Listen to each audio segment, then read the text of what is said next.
Welcome to Expertizer Academy. This is Giri, lecturer in physics. Now we discuss about the Wheatstone bridge. Wheatstone bridge.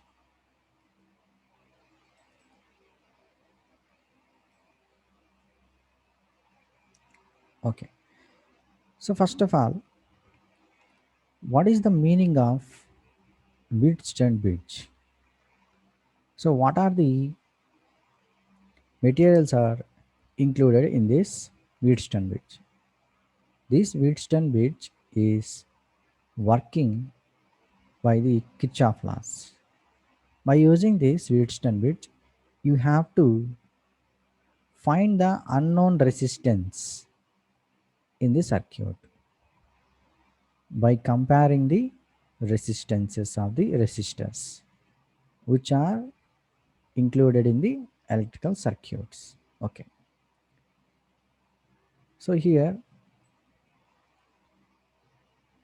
Kirchhoff's two rules, junction rule or Kirchhoff's current law or Kirchhoff's first law.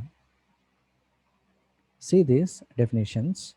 At any junction in an electric circuit, the sum of the currents entering the junction is equal to the sum of the currents leaving the junction.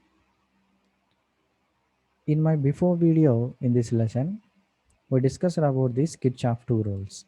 Sum of the currents which are moving towards the junction is equal to sum of the currents which are leaving from the junction.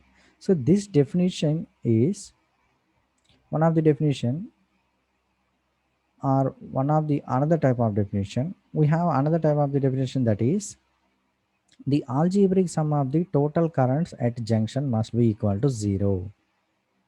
Must be equal to 0. So that's why the sum of the currents sigma I is equal to 0. So this is the Kirchhoff first rule. Next, loop rule or Kirchhoff voltage law or Kirchhoff second law. The algebraic sum of all potential differences in any closed circuit is 0. The algebraic sum of all potential differences in any closed circuit is 0. So that's why sigma V is equal to 0. So this is one type of definition. So another type of definition is the algebraic sum of all the EMFs and potential drops in the any closed electrical networks always be 0. The algebraic sum of potential drops and EMFs in the any closed electrical networks must be 0. Okay, this is about the Kirchhoff's two rules. Next, Wheatstone bridge. It is an electric circuit used to compare resistances and to find the unknown resistance. So this is the main use of this Wheatstone's bridge. It is an electric circuit used to compare resistances and to find the unknown resistance. Okay, next. It consists of four unknown resistances P, Q, R and S that are connected to form four sides of parallelogram. See this picture, P, Q, R, S. These four resistors are connects in the form of parallelogram. Okay. Battery is connected between the junction A and C. In this parallelogram, we have the points A, B, C, D. Battery is connects in between the junction, that is AC. This is the battery. The EMF of the battery is E. This is the positive terminal of the battery. This is the negative terminal of the battery. Okay. Galvanometer is connected between the junctions B and D. Capital G represents in closed circuit, that is the galvanometer. This galvanometer measures the current in the circuit. Okay.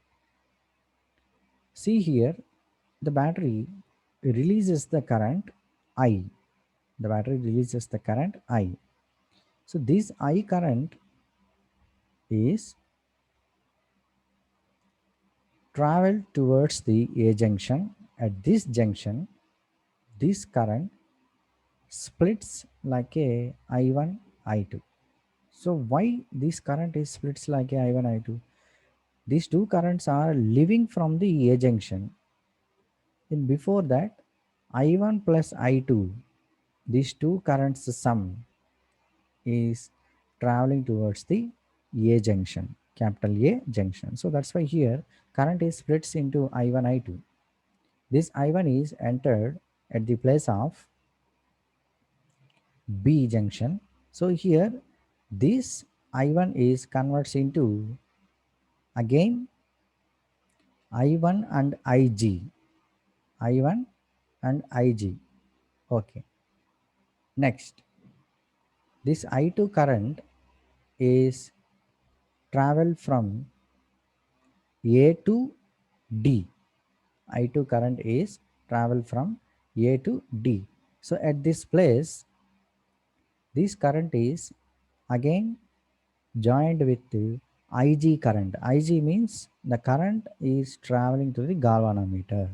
So this current is converts into the I2 current. So simply here I is converts I2 and I1. This I1 is again converts I1 and IG. This I2 and IG currents is converts I2.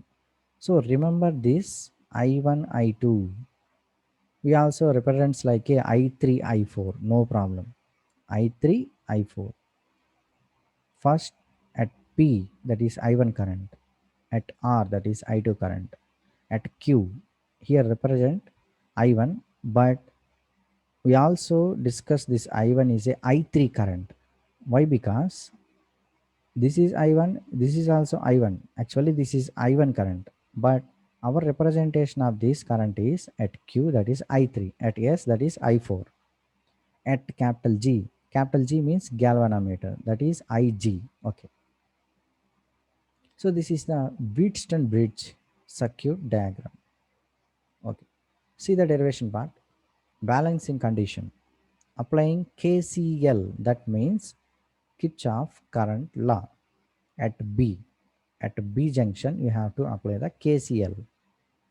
Here I1 is moving towards the junction B, that is equal to IG. IG is the current at galvanometer. I3 at Q. I1 is equal to IG plus I3. For IG is equal to 0, here IG is equal to 0. Why? Because at galvanometer current is 0, then only this circuit connection is correct. Otherwise circuit connection is wrong. Okay. That means this galvanometer or total circuit is working. So that's why I1 is equal to I3. Applying KVL. KVL means Kirchhoff voltage law. Loop ABDA. Loop ABDA. ABDA. Apply the Kirchhoff voltage law. Okay. From A to B, the current direction is parallel to the loop direction. So that's why here minus I1 into P. Next, B to D. Here also current direction is parallel to our direction. So that's why minus Ig into G. Next, D to A. Here current direction is opposite to our direction. So that's why I2 into R, that is equal to 0. Here also I is equal to 0. So that's why I1P, that is equal to I2R. Coming to at D, you have to apply the KCL rule at D. So here IG current, I2 current is traveling towards the D. I2 plus IG, that must be equal to I4 current at S. Okay. So here IG equal to 0. That's why I2 is equal to I4. And also apply the loop rule, that is KVL rule, at the place of CBDC. CBDC. At C to B, there is a I3 into Q, that is opposite, that is opposite to our direction. So whenever the opposite direction we have a positive one, but here represent B to C, so that's why this is parallel. So minus I3 into Q plus C to D, this is positive. Why? Because current direction is opposite to our path, plus Ig into G, sorry, I4 into S. Next to D to B, D to B, B to C completed, C to D completed, D to B completed. So that's why here this is opposite direction. Ig into G must be equal to 0. Here Ig equal to 0. Totally I3 into Q that is equal to I4 into S. So by using these 3 and 4th equations, divide these two equations, we get this relation. So here we know I1 is equal to I3, I2 is equal to I4. So put these values at the place of I1, I2. These two values are cancelled. So finally we got the relation P by Q, that is equal to R by S. This is the balancing condition for Wheatstone bridge. So this is the information about Wheatstone bridge. Thanks for watching this video. For more videos, visit www.expertiseracademy.com.